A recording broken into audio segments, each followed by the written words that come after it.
నమస్తే. Welcome to మన ప్రజా వెలుగు. నేను మీ వెంకట్. గత వారం రోజుల నుంచి ఒక ఇష్యూ మాత్రం చాలా హాట్ టాపిక్ బర్నింగ్ అవుతుంది. ఏదైతే మేడార జాతరలో కోవబన్ అమ్ముకునే వ్యక్తి ఒలి అనే వ్యక్తి లవ్ జియాద్ అని ఎలా నడిచిందో అలాగే ఫుడ్ జియాద్ అని చెప్పి దీన్ని ఒక కొవ్వుబన్ను అమ్ముకునే వ్యక్తి ఒలి అనే వ్యక్తిని ఒక మీడియా ప్రతినిధి కొంచెం ఇబ్బంది పెట్టారని చెప్పి ఏదైతే ఈ వీడియో చూసిన ప్రతి ఒక్కరు మనసున్న ప్రతి ఒక్కరు స్పందించారు దీని మీద. మరి ఒక 500 కోసం 1000 కిలోమీటర్ల నుంచి వచ్చి అక్కడ జాతరకు వచ్చి అమ్ముకునే వ్యక్తిని ఇలా చేయడం, ఇట్లా బదనం చేయడం ఎంతవరకు కరెక్ట్ అని చెప్పి చాలా మంది ప్రజలే కానీ చాలా మంది మీడియా వాళ్ళు కానీ మాట్లాడుతారు. ఇదే ఇష్యూ గురించి మనతో పాటు మాట్లాడడానికి మొహమ్మద్ ఫయాజ్ గారు మనతో పాటు ఉన్నారు. మాట్లాడించే ప్రయత్నం చేద్దాం. అన్న నమస్తేనే. ఏదైతే మేడారం జాతర మీరు చూసే ఉంటారు ఘటన, ఒక ఒలి అనే వ్యక్తి ఒక కోవబన్నం అమ్ముకునే వ్యక్తి మీద ఒక మీడియా ప్రతినిధి కొంచెం ఇబ్బంది పెట్టాడు. ఏదైతే లవ్ జియాద్ లాగా ఫుడ్ జియాద్ అని చెప్పి దాంట్లో మత్తు పదార్థాలు కలిపారని చెప్పి కొన్ని ఎలిగేషన్ చేయడం జరిగింది. దీన్ని ఎలా చూస్తారు మీరు? ఇది చాలా దుర్మార్గం. ఫస్ట్ నేను ఖండిస్తున్నాను. ఏదైతే లవ్ జిహాద్ అనేది ఒక బూటకం, లవ్ జిహాద్ అనేది ప్రేమికుల మధ్య జరిగిన సంభాషణ ఉంటుంది. నువ్వు జిహాద్ గుహాద్ అంటే అవ్వదు. అది దాన్ని పక్కన పెట్టేయండి. ఇప్పుడు ఫుడ్ జిహాద్ అనేది కొత్తగా ఏర్పడింది. ఇలా సిగ్గు శరం ఏమైనా ఉందా? సిగ్గు శరం ఉంటే ఈ విధంగా ఫుడ్ జిహాద్ ఎవడైనా చేస్తాడా? వాడు 10 రూపాయలు పెట్టి అమ్ముకునేవాడు, వాడికి ₹2 వచ్చేవాడు. వాడిని చంపడానికి వాడికి ఏం అవసరం? వాడి ఇంటికి వెళ్ళారు, మీరు అందరు వెళ్ళారు కదా, అక్కడ చూసారా పరిస్థితి ఎట్లుంది వాళ్ళది? వాళ్ళు ఈ విధంగా చేసేటట్టు ఉన్నారా? వాళ్ళ ఊరు పక్కన 4-5 ఊర్లు మొత్తం కోడై కూస్తుంది, ఈయన మంచోడు, ఆయన రోజు తింటామని. ఇది ఫుడ్ జిహాద్ అనేది మీకు అగర కనబడుతుందో లేదో తెలియదు, కానీ ఇదే హైదరాబాద్ లో ఎంతో మంది ఫుడ్ జిహాద్ చేస్తున్నారు. మీరు వాళ్ళని పట్టుకోండి. మీకు అసలు అర్థం కావట్లేదు. ఇదేంటంటే ఇక్కడ వచ్చి మీరు ఇక్కడ చెక్ చేసుకోండి, తెలుస్తుంది. ఆ 10 రూపాయల నుండి పట్టుకోవడం చాలా బాధాకరం. అది చాలామంది పెద్దలు ఖండించారు. వాళ్ళందరికీ నా తరఫున సలాం అండ్ నమస్కార్. ఎందుకంటే ఇలాంటి ఈరోజు కూడా మన దేశంలో ఏమిటంటే ప్రేమ అభిమానులు ఉన్నందుకు మనం చాలా గౌరవంగా ఉంది. ఇప్పుడు ఎవరైతే అక్కడ మేడారం జాతరలో ఒక మీడియా ప్రతినిధి అతన్ని పట్టుకొని నా దగ్గర ప్రూఫ్లు ఉన్నాయి, నువ్వు తినగలవా, మత్తు పదార్థాలు కలిపావని చెప్పి ఇబ్బంది పెట్టడం జరిగింది. అతను బలవంతంగా తిన్నాడు. ఆ వీడియో చూసిన ప్రతి ఒక్కరు చెల్లించారు. మరి అతను నా దగ్గర ప్రూఫ్లు ఉన్నాయని కూడా చెప్తున్నాడు ఆ మీడియా ప్రతినిధి. మరి దీన్ని ఎలా చూడొచ్చు? వాస్తవంగా మీడియా ప్రతినిధి బాలాజీ అనే అతను, ఆయన హిస్టరీ కొన్ని ఛానళ్ళు వచ్చినాయి. చాలామంది ఆడవాళ్ళని ఈ విధంగానే టెలిఫోన్ల సంభాషణలు చేసి ఆయన హింసించినట్టు నిజామాబాద్ ఏరియాలో వచ్చింది. అదే బాలాజీ, నీకు అర్థమవుతుందా లేదా? వాడు ఏదైతే బన్ను తినమంటే నువ్వు మీ యాంకర్ అనకముందే తినేశాడు, నీకు చూపించాడు. అదే ప్రియా చౌదరి సిఓ, ఆమె ఏదో ఛానల్లో కూర్చొని ఉమ్మేసి ఇస్తుందా? అరే, ఈరోజు వరకు ఆమె మీద నాకు చాలా అభిమానం ఉండే. ఆ ఉమ్మేసి చూపించి నీకేమైనా విజిలెన్స్ ఉన్నాయా? అక్కడ ఏమైనా ఫొటోస్ కనబడ్డా నీకు? ఏ విధంగా నువ్వు చెప్తావు? ఏ విధంగా ఆయన ఉమ్మేసి ఇచ్చినట్టు చెప్తావు? నీకు నా దృష్టిలో ఇది ఆంధ్ర నుంచి వచ్చిన తెలివి. ఇప్పుడు ఈ కోవబన్ ఇష్యూలో ఒల్లి గారి మీద ఏదైతే ఆంధ్రప్రదేశ్ కూటమి ప్రభుత్వం సంబంధించిన మినిస్టర్లు కానీ జనసేనకు సంబంధించిన ఎమ్మెల్యేలు చాలామంది స్పందించారు. అలా చేయడం కరెక్ట్ కాదని చెప్పి కూడా మాట్లాడడం జరిగింది. మరి దీన్ని ఎలా చూడవచ్చు? అది మరి వాళ్ళకి అర్థమైంది, నాయకులకు అర్థమైంది, వీళ్ళకి అర్థం కాదు. ఎందుకంటే వీళ్ళు, నేను చెప్పాను కదా, ఒక విధంగా చూస్తే వీళ్ళు అమ్ముడు పోయిన బ్యాచ్. ఎవరికి అమ్ముడు పోయారో ఇప్పుడే నేను చాలామంది చెప్పిన.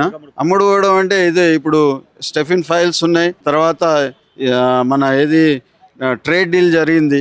ఈ 2 మన పబ్లిక్లో రాకూడదని, ఈ 2 పబ్లిక్లో రాకూడదు, పబ్లిక్ ఇటు అడగకూడదు, డైవర్షన్ చేయడానికి మరి ఈ విధంగా కుట్ర జరిగిందనే భావించాలి. ఎందుకంటే ఎప్పుడైతే ఏదైనా గొడవ అయిందంటే ఆటోమేటిక్గా ఎలక్షన్లు అవుతాయంటే బాంబులు పెడతాయి. ఎలక్షన్లు అవగానే బాంబులంతా క్లోజు. ఏదైనా బీహార్లో ఎలక్షన్లు అయితే అంటే అన్ని మత కళాలు. అదేవిధంగా ఇప్పుడు వెస్ట్ బెంగాల్, తర్వాత యూపీ, ఈ విధంగా మనకు అర్థం కావట్లేదా? తెలంగాణలో అయితే తెలంగాణలో మన ఆదిలాబాద్ ఏరియాలో గొడవలు, మహారాష్ట్రలో జరుగుతాయి. ఎప్పుడు అవుతాయి? ఎలక్షన్లు అప్పుడే. పుల్వామా అయింది, అదైంది, ఇదైంది, జమ్మూ కాశ్మీర్ అయింది, ఇవన్నీ మనకు అర్థమవుతుంది కదా బ్రదర్. అదేవిధంగా ఇది కూడా ఆ విషయాల్ని ఈ పబ్లిక్కి తెలవకూడదని రాహుల్ గాంధీ ఎన్నిసార్లు అడుగుతున్న క్వశ్చన్స్, దాన్ని క్వశ్చన్కి నోవేర్ చెప్తూ మరి మోడీ గారిని మరి సేవ్ చేయడానికి చేస్తున్న కుట్ర అని నేను భావిస్తున్నాను. ఇదే చౌదరి అంటే తెలుసు, చౌదరి ఈ విధంగా చేస్తుందని నేను అనుకోలేదు. మెయిన్ స్ట్రీమ్ మీడియా అంటే చేస్తుందని అనుకున్నా, కానీ ఈ యూట్యూబర్ కూడా ఈ విధంగా తయారవుతారని ఇదే ఫస్ట్ టైం నేను చూడడం. ఇప్పుడు ఏదైతే ఒక రాష్ట్రం నుంచి ఆంధ్రప్రదేశ్, ఆ రాష్ట్రం నుంచి ఈ రాష్ట్రానికి వచ్చేటప్పుడు కనీసం ఆధార్ కార్డు కూడా తీసుకురాలేదు అతను. ఒక డైలీ 500కు కూలికి బతికే అతను ఒక 1000 కిలోమీటర్ దాటి రావాల్సిన అవసరం ఏంటి? 10 రూపాయలు కోవా అమ్మవలసిన అవసరం ఏంటి? 10 రూపాయలకి ఏదైతే కోవా బండి వస్తుందా? దీంట్లో 100% మత్తు పదార్థాలు కలిపారు, ఇది హిందూ ధర్మం మీద కానీ లేదంటే హిందువులు పిల్లలు పుట్టకుండా ఇది చేస్తున్నారని చెప్పి కూడా కొన్ని చాలా వార్తలు వస్తున్నాయి, చాలామంది మాట్లాడుతారు. దీన్ని అలా చూడవచ్చు. అయితే కోవా బన్ అక్కడి నుంచి 10 రూపాయలకు ఆయన చూపించిండు చేసి, పాలు, నెయ్యి కొంత అవి వేసి తర్వాత రవ్వ కలిపి మరి చేస్తే కొద్దిగా ఎక్కువ వస్తుంది సార్, ఎందుకంటే మాకు గిట్టుబాటు అవుతుంది 10 రూపాయలు. ఇంకో విషయం, మీరు ఫస్ట్ ఏమన్నారంటే ఇక్కడికి రావడానికి కారణం ఏంటంటే 2 కోట్ల జనాభా మన సమ్మక్క సారక్క జాతరకు వస్తారు, అది మన కల్చర్. అయితే ప్రతి ఒడు అక్కడ చాలామంది వస్తారు కాబట్టి నాకు 10 రూపాయలు వస్తాయని రావడమే తప్ప ఇక్కడ ఏదో చెట్లు పుట్టలు కొంటాయని రాలేదు. ఆ జాతరలో మరి ఇప్పుడు ఎగ్జిబిషన్ అవుతుంది, అందరూ పోతారు. ఎందుకు పోతారు? ఏదో ఒకటి అమ్ముకుంటాడు, ఏదో ఒకటి కొనుక్కుంటాడు. అదేవిధంగా మన కోబన్ అమ్ముకోవడానికి వచ్చిండు అంతే తప్ప దాన్ని పట్టుకొని ఆధార్ కార్డు, ఇంకా పేదవాడు వాడికి అసలు ఊరు బయట పోవడేమో, వాడికి తెలియదేమో, ఆధార్ కార్డు లేదు, లేకపోతే నువ్వు తెప్పిరాబోయ్ అంటే టెలిఫోన్ నుంచి ఎవడైనా తెప్పించచ్చు కదా, నీ నెంబర్కి వేయించుకోవచ్చు కదా. లేదు, లవ్ జిహాద్ లేదంటే రోహింగ్యా ముస్లింలు, అరే ఎవడ పడితే రోహింగ్యా ముస్లింలేనా? ముస్లింలు అంతా నీకు లేదు, ముస్లిం మనకు అంత హల్కనా కనబడుతున్నారా? ముస్లిం అంటే మా హక్కు లేదా? వీళ్ళకైనా హక్కు, మేము బతకడానికి అరే మీకేం తెలుసు? ఇది దక్కన్ కంట్రీ, ఇది ఒకప్పుడు ఇది ముస్లిం రాజులు. అలాంటిది దేశాన్ని ఆ దేశాన్ని ఇందులో కలుపుకొని మనం బతుకుతున్నాం. ముస్లిం అంటే అయిపోయిందా? నువ్వే కదా పోయి కాళ్ళు మొక్కుతా ఉంటారు మా ముస్లిం ఏరియాలో పోయి. మా ముస్లిం పంపించిన పెట్రోల్ ఏది బండ్లలో పోసుకుంటారు కదా. మా ముస్లింలు చేసిన అంటే ఆ ఏరియాలో పోయి మీరు అంతా హాయిగా ఉంటారు, కాళ్ళు మొక్కుతారు. మొన్న పోయి మీకు అసలు మా ముస్లిం ఏరియాలో మందిర్ కట్టించిర్రా? ఇంతకన్నా మానవత్వం ఏం కావాలా మీకు? కుట్ర ఏం లేదు బై.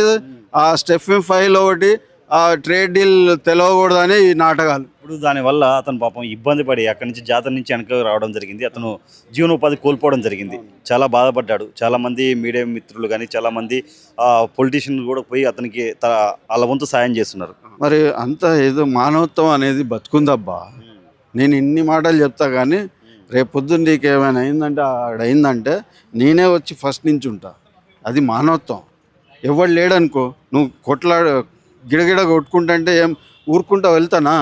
నాకెందుకు ఈయన బొట్టు పెట్టుకున్నాడు నాకెందుకు అని పోతానా? అది కాదు కదా బ్రదర్.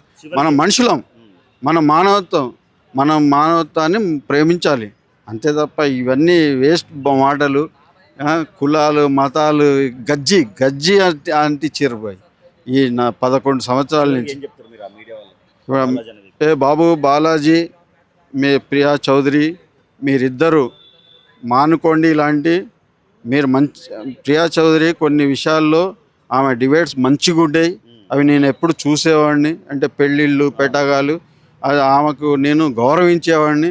కానీ ఈరోజు ఆమె ఉమ్మేసి ఇస్తే ఆ గౌరవం అనేది నా దగ్గర పబ్లిక్ నుంచి పోయింది, నా దగ్గర కాదు అందరి నుంచి పోయింది. ఎందుకంటే ఇంత నీచంగా చేయకూడదును. మీరు మంచి వ్యక్తులు నాకు తెలుసు, కానీ ఎందుకు చేస్తున్నారో మీరు అర్థం చేసి మీరు మంచిగా అవ్వాలని.